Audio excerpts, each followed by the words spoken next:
নিজের ভালোবাসার মানুষকে অন্য কারোর সাথে দেখলে মনে হিংসে, রাগ, প্রতিযোগিতা এই সমস্ত কিছু নিশ্চয়ই সবার মনেই উদয় হয়, তাই না? পশ্চিমী দেশের কিছু মানুষ এটা নিয়ে একটা গবেষণা করেছিলেন। গবেষণার যে গল্পটা বলবো এটা অ্যাডাল্টদের জন্য, যদিও আজকালকার দিনে এটা বলার আর কোনো অপেক্ষা রাখে না। যাই হোক, তো গবেষণাটা হয় দুটো স্টেপে। প্রথমে একটা গ্রুপ অফ মেল বা মেন, তাদের দেখানো হয় একটি ছবি যেখানে তিনজন নারীর ন্যাকেড ছবি ছিল। তারপরে এই যে পুরুষ যাদের দেখানো হয়েছিল ছবিটা, তাদের স্পাম কালেক্ট করা হয় এবং টেস্ট করা হয়। পরের স্টেজে ওই একই গ্রুপের পুরুষদের আরেকটা ছবি দেখানো হয়, যে ছবিতে দুজন পুরুষ এবং একজন নারী ছিলেন এবং তারাও ছিলেন ন্যাকেড, একটা পর্নোগ্রাফি টাইপ বলা যেতে পারে, কিন্তু স্টিল ছবি।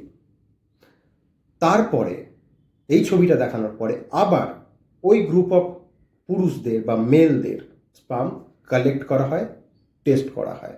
দ্বিতীয়বারে যে স্পাম কালেক্ট করা হয়, সেই স্পামগুলো প্রথমবারে যে স্পাম কালেক্ট করা হয়েছিল তার থেকে বেশি গতিতে, দ্রুততার সাথে সাঁতার কাটতে পারে। অর্থাৎ যদি তারা রিপ্রোডাকশনের জন্য দৌড়াতো তাহলে তারা জিতত প্রথম দলে থেকে। এই ফারাকটা হলো কেন? প্রথমবার যখন ছবি দেখানো হয় তখন সেই ছবিতে শুধু নারীদের ছবি ছিল।